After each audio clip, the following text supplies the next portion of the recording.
This is World Ducati Week 2022. It's been a 4-year break because of you know what, but it's great to be back at the Misano World Circuit for a festival of all things Ducati and Red. So what goes on at World Ducati Week? Well, on one hand, it's obviously a big marketing thing. This is all our new models. Ducati actually shows every year at World Ducati Week a brand new model to the attendees of the show before anyone else sees it. This year it's a new Scrambler, but as well as that, it's about a bit of a community thing. It's about getting all the riders and owners of Ducati from all over the world together and an excuse for a massive party. There are stunt shows. They've got champions, past and present. They've got a race of the champions this year where they've put all their current top flight MotoGP and Superbike and Supersport riders on an identical bike and sent them out to race. Brilliant. You've of course got action around the paddock, you've got new bikes to see, you've got talks, you've got tech speeches, you've got presentations on various things about multistrada, scramblers, Desert X, just everything you can imagine. And absolute highlight activities. The big Ducatisti ride out, which is where all these loonies get together for a huge descent on the city of Rimini and the beachfront. There's a big scrambler party and a big barbecue as well. It's an event built for Ducati people, built to put a smile on your face, particularly if you like red bikes. These videos only happen because of the support and help from our sponsors. Support the companies that support us.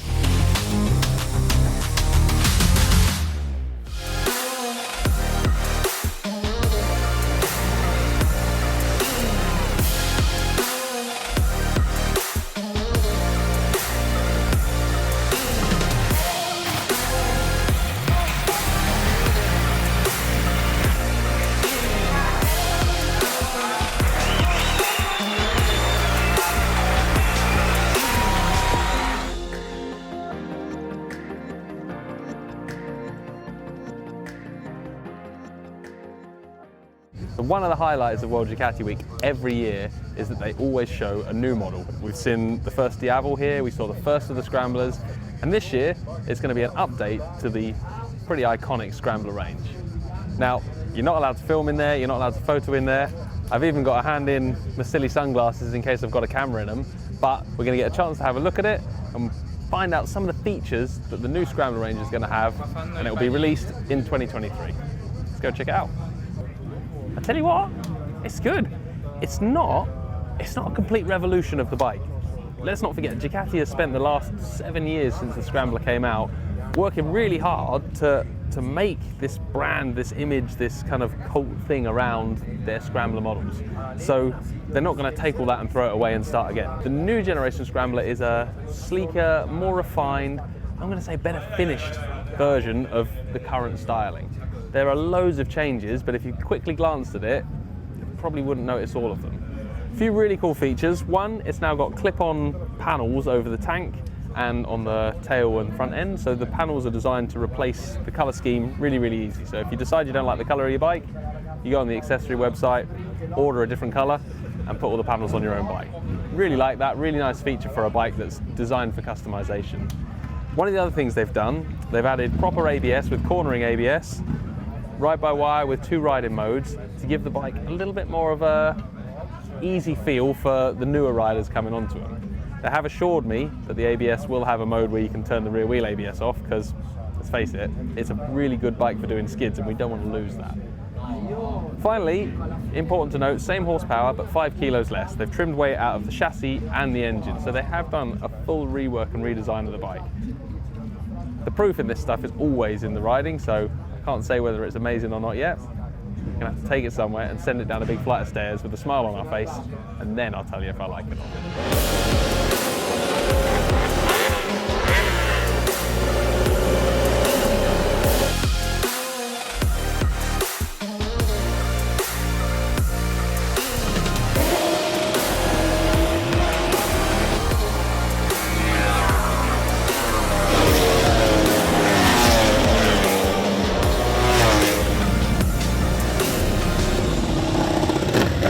For us, obviously, we're spoiled brats, so 20 minutes on track is a long way to come to Italy for that, but the whole ethos with Ducati Week is it's about the riders. It's not so much about showing off the factory, it's about the people that come here and the Ducatisti as they call them. This is DRE riding experience, so this is a Panigale V4S. Sign your name on a list and they let you out on track on it. We've had some action over the last few days. It's about 40 degrees on track, there's a huge mix of riders here. ride with a bunch of other people on a really, really cool track in Italy. What could be better than that? Oh, Misano World Circuit, yes! This is a properly incredible track, if only for the back section, which we'll get to in a minute. It's been a decade since I last rode here. That was with Bike World at World Ducati Week.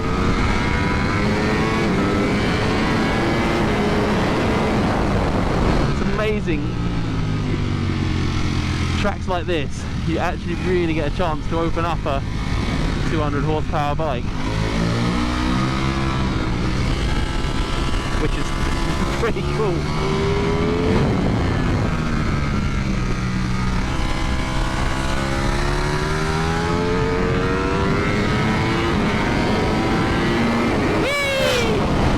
Not gonna send it through there, because I'll end up doing that. There's a good friend of mine from a Belgian magazine. It's always good to have a little chase with people on track. Shoulder check, classic road rider move. We'll forgive him that.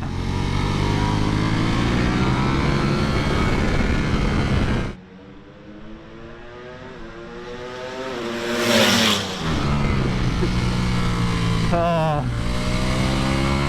awesome.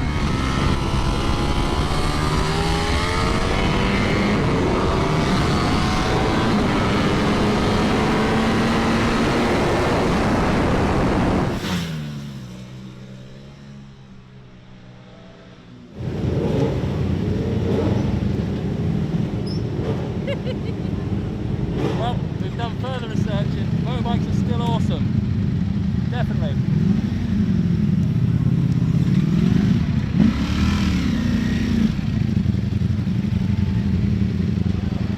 I'm all for motorbike shows. I think they're a good idea, but they're always better if you can get out on a bike, turn the throttle and get sweaty.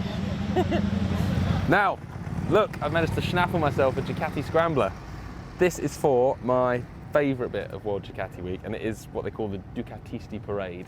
It's basically a parade of 2 slow laps of the Misano World Circuit, and then a parade all through the town, right down to the coast, to a big party at the end. The police close all the roads, block all the junctions off, and thousands and thousands of bikes. If you turn up to the event, come and join in the parade, and that's all the qualifications you need. It's no better celebration of being a part of a brand. You know, brands always talk about, oh, being our family and all this nonsense, but I feel like it's pretty genuine here. There are hundreds and thousands of Ducatis. Everyone on them is really passionate about Ducatis. They love their bike. They've bought the t-shirt, the bikini, the pants, the socks, I'm sure they do Ducati condoms, they'd buy them too. They're fully into it, and it's a big family celebration of being a Ducati owner. And to pretend that I am and be part of that is really exciting. And if nothing else, it's just hundreds and thousands of bikes being paraded around, and it's cool to be a part of. Yeah, words can't really justify it. Check it out.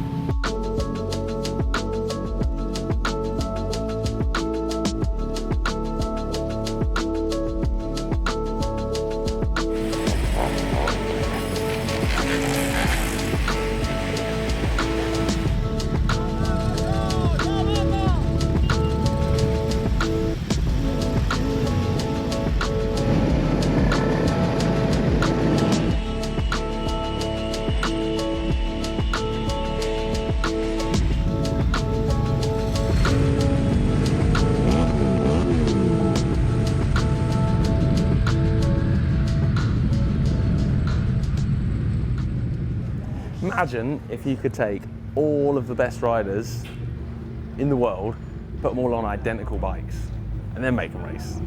How good would that be? Now, obviously Ducati can't convince all the Honda riders to come and play here, but what they have done, if we look down this line, you've got Bagnaia, Miller, Bastianini, Zarco, Jorge Martin, Luca Marini, all the way through the superbike riders. Bautista's down there. All of the top flight Ducati racers from MotoGP and World Superbikes, all on identical Panigales, and they're gonna have a race. That's properly exciting. And I say identical bikes, they've actually all been painted up in the team's racing colours. They look stunning. I have to say, Bastianini and Antonio's bikes with the sort of flat mauve colour looks, in the flesh, incredible. I'm always interested to see how identical they are, because let's face it, these guys are racers, these teams are race teams. I'm sure there's going to have been at least an attempt for some tomfoolery underneath the plastics, but it's time to go and see the race, and we'll see what happens and see whether they do a tech inspection afterwards.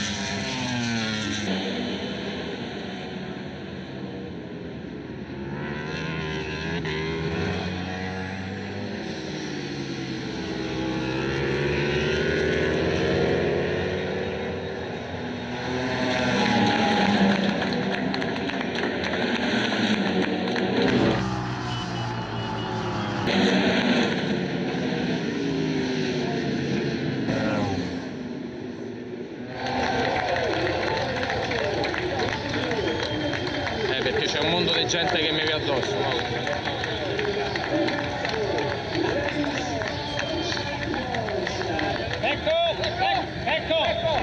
Now this is, it's got to be my favourite, no, it's my second favourite bit of World Ducati Week. My favourite bit is the parade with all the bikes and the revving and the beeping. That's chaos and I love it. My second favourite bit is wandering around and looking at hundreds and hundreds and hundreds and hundreds of Ducatis from all eras, all conditions, all sorts of bikes and modifications. It's just a complete mismatch of styles and tastes and types of bike, and I could wander around here. I've wandered around here all day picking out things to look at, looking at what people have done because they thought it looked good to their bike. And my favourite bit is looking at the ones that are absolutely knackered. Beautiful 998s and 748s that are hammered. In fact, I've just spotted there's a Panigale on slicks and he's ridden here on the road. It's brilliant, it's absolutely bonkers. Now, one of my all-time favourite motorcycles, and definitely one of my favourite Ducatis, is the 1199 Superleggera. It looks like a posh Panigale, but it's got a magnesium frame, it's got hand machine components, it is a phenomenally well-crafted bit of kit and a super exquisite thing. And there's two. Bonkers. Sorry, come on, it wouldn't be World Ducati Week without Chris wearing some stupid sunglasses. Can you have a blue Ducati? Of course you can. Is it right? No one knows, but I think it looks awesome. It certainly stands out. It has been said that old Valentino wasn't the success at Ducati that everyone hoped he'd be, but clearly some people still miss him. Look at that, matching Rossi bikes, matching Rossi helmets. Love it. It's not very often you see one of these, and it's really, really rare that you see one in the wild being ridden on the road. We've just spotted this Desmo RR, but more than that, check out the tyres on it. They're absolutely shredded. Oh, got distracted by an 848. Nice. So many bikes everywhere you turn. Heaven. There are so many multistradas here, and you see loads of them turning up here, couples, two up on them, loads of them in town, every restaurant. It feels like people are using them as their transport. They're not having them as a weekend toy, they're not having to go touring this summer on, they're just using them to get around. It's always nice to ride motorbikes in the good weather for sure, but in the cities, certainly down this coastal area we've been in, there's nowhere to park a car, so it makes sense. Love it.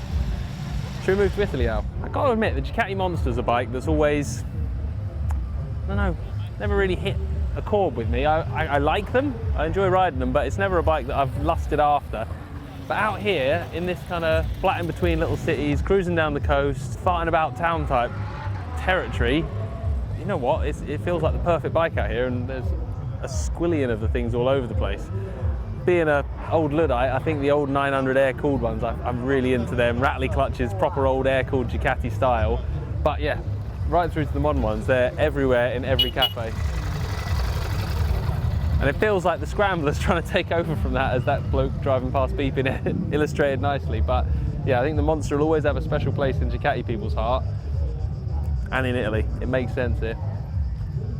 Look at that. M900 fan, I'm going to find you in the UK, buy you a pint, because you're a flipping hero. Monster 900, sidecar built on, controls in the sidecar. Hell yeah. Now this is exciting. We're going to get a go on the, what they're calling the Moto X2. So this is the two-seater MotoGP bike that Randy Mamela's been doing for years ago. It's a long-standing thing. Ducati was saying they've actually put around 6,000 people in total on the backs of these bikes, not at the same time. And they've really kind of polished the process. They've refined what the bikes are, what they do. The actual tech specs of the bike are super interesting. So I just want to talk you through some of the features and the changes on the two-seater bike.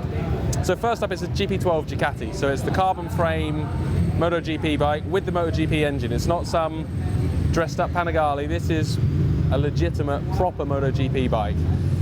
In terms of the engine, they've taken 1800 RPM off the rev limit at the top.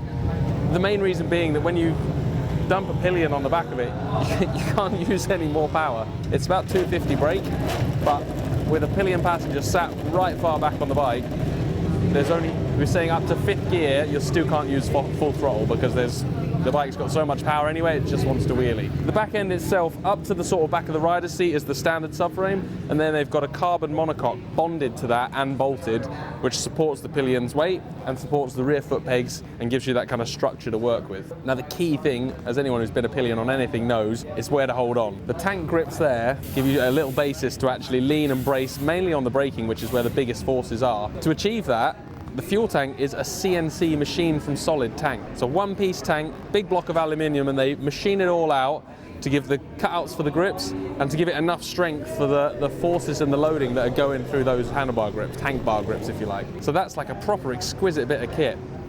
Other changes, they were saying because the rider and the pillion have the weight so far back, you can't open the throttle as hard, but you can brake harder, in a way even harder than a MotoGP rider can brake because they're limited by the bike trying to stop it. With that in mind, the bike has a steel steerer tube rather than an alloy one because they're generating up to 1.7 G under braking, so the forces are really, really strong. So that is a massive change to keep the bike strong and stop the bike snapping in half under frankly ridiculous braking forces. And in terms of weight, it weighs less than the actual MotoGP bike too. Remember, this doesn't have to pass any tech inspection or rules, so this is about 140 kilos. 140 kilos, 250 brake horsepower. It's insane. I'm kind of baffled by it. I want to pull it apart and poke holes in it, but it's a properly special thing. It's something they've developed over the years to make it better and better, and they've got a bit of a riding technique. You have to keep your hips still and move your body with the rider, and yeah, they're saying that they can commit and go full ham on the track if that's what you want. That's what we want.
That was insane. Just under the MotoGP pillion lap.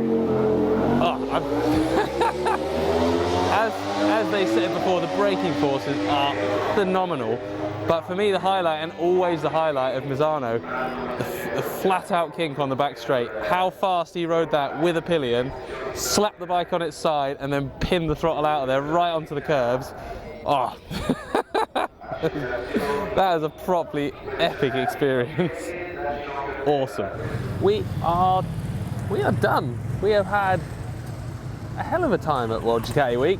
The World Ducati week thing is still entertaining because it's 3 days, but it has been a really, really good year. The takeaway for me always from this event, it's the third one I've been to now. Ducati, lovely, new bikes, lovely MotoGP teams, all that stuff, very, very nice, great. But it's the celebration and the people and the fans and the whole idea of just taking over a track and a town for 3 days for a big motorcycle party and meeting loads of people.